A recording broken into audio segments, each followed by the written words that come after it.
Assalamualaikum, salam sejahtera anak-anak. Bertemu lagi dengan pembelajaran tematik.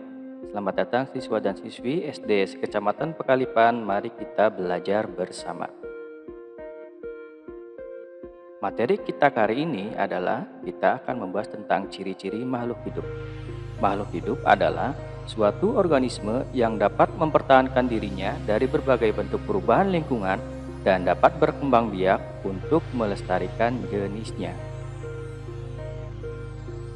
Jenis-jenis makhluk hidup. Yang pertama, manusia. Yang kedua, tumbuhan. Dan yang ketiga adalah hewan. Dari semua jenis makhluk hidup, manusia merupakan makhluk hidup yang paling sempurna yang diciptakan oleh Tuhan Yang Maha Esa. Tahukah kamu, mengapa batu, air, angin, dan tanah bukan termasuk bagian dari makhluk hidup? Karena benda-benda tersebut merupakan benda mati, dan benda-benda tersebut tidak memiliki ciri-ciri makhluk hidup seperti manusia, hewan, dan tumbuhan. Nah, sekarang apa saja sih sebetulnya ciri-ciri dari makhluk hidup? Ciri makhluk hidup yang pertama adalah bergerak. Makhluk hidup memiliki kemampuan bergerak tanpa adanya bantuan dari pihak lain. Contoh cara bergerak, misalkan pada manusia. Manusia bergerak menggunakan kaki. Kemudian pada hewan, contohnya burung. Burung bergerak dengan cara terbang di udara dengan cara menggunakan sayapnya. Kemudian ikan bergerak di air dengan cara berenang menggunakan siripnya. Yang kedua adalah dengan cara bernapas. Manusia dan hewan bernapas dengan cara menghirup udara yang mengandung oksigen dan mengeluarkan udara yang mengandung karbon dioksida. Sedangkan tumbuhan mengalami pernapasan yang berbeda. Pada siang hari, tumbuhan menghirup udara yang mengandung karbon dioksida dan mengeluarkan udara yang mengandung oksigen. Sedangkan pada malam hari, tumbuhan menghirup udara yang mengandung oksigen dan mengeluarkan udara yang mengandung karbon dioksida. Sekarang, alat pernapasan pada makhluk hidup. Contohnya pada manusia. Manusia bernapas menggunakan paru-paru. Kemudian ikan di air bernapas menggunakan insang. Kemudian pernapasan pada tumbuhan bernapas menggunakan stomata atau mulut daun dan lentisel.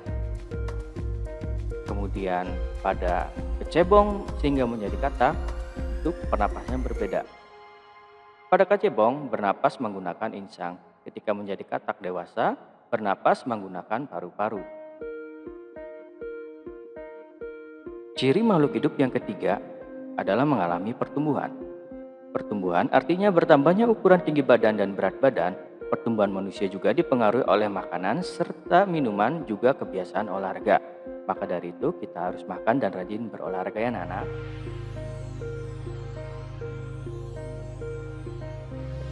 Contoh pertumbuhan makhluk hidup, misalkan pada siklus ayam. Awal mula ayam adalah telur yang menetas menjadi itik, kemudian menjadi ayam dewasa.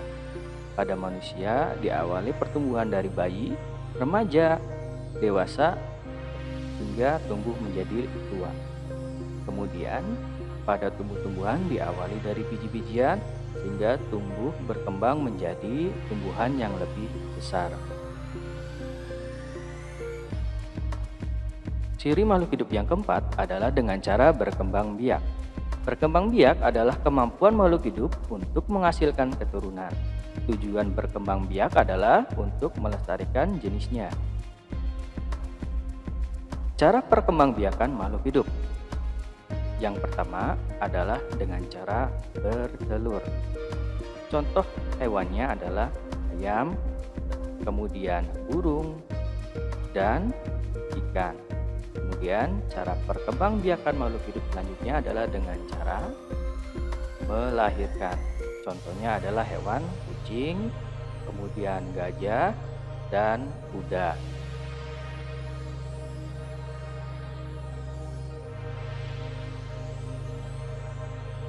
Ciri makhluk hidup yang kelima adalah makan dan minum. Makhluk hidup memerlukan makan dan air. Manusia memerlukan tumbuhan dan hewan untuk makanan. sebagian hewan juga memerlukan tumbuhan untuk makanan. Pada tumbuhan mendapatkan energi dari air, oksigen, dan sinar matahari untuk melakukan proses fotosintesis. Sedangkan pada hewan, sapi dan kambing memakan rumput, serta kelinci memakan wortel untuk mendapatkan energi di dalam tubuhnya untuk bergerak.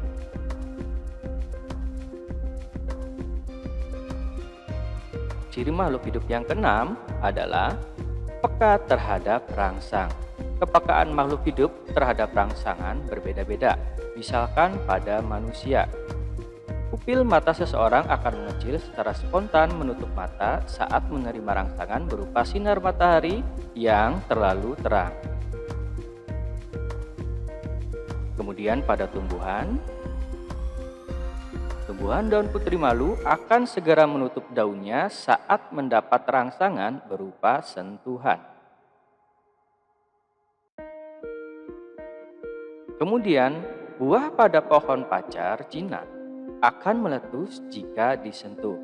Kemudian, rangsangan yang terakhir adalah pada landak dan lipan akan menggulung badannya jika disentuh.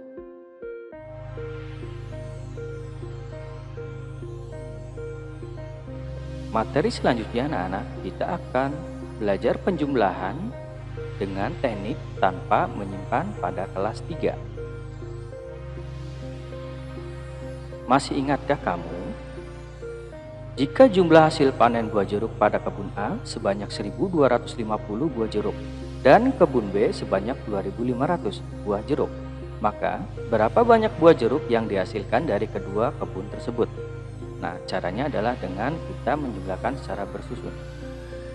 Kebun A panen jeruk sebanyak 1.250.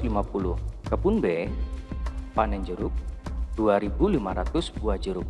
Nah, yang perlu diperhatikan anak-anak, ketika menjumlah seperti ini, maka dimulai dari angka yang paling kecil, yaitu yang warnanya biru adalah satuan. Kemudian puluhan, ratusan, hingga ke angka yang lebih besar. Mari kita jumlah. Yang satuan 0 ditambah 0 adalah 0. Kemudian puluhan 5 ditambah 0 sama dengan 5.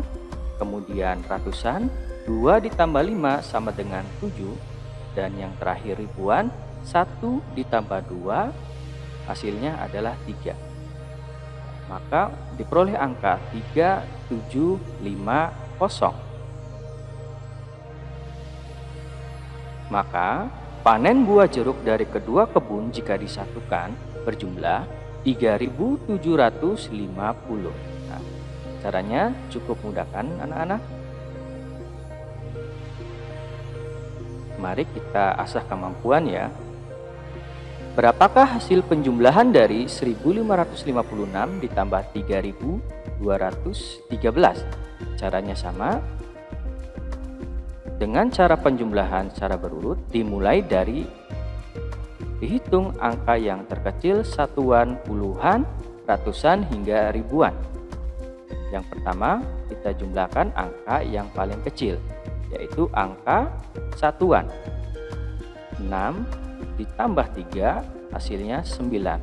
Kemudian puluhan, 5 ditambah 1 hasilnya 6.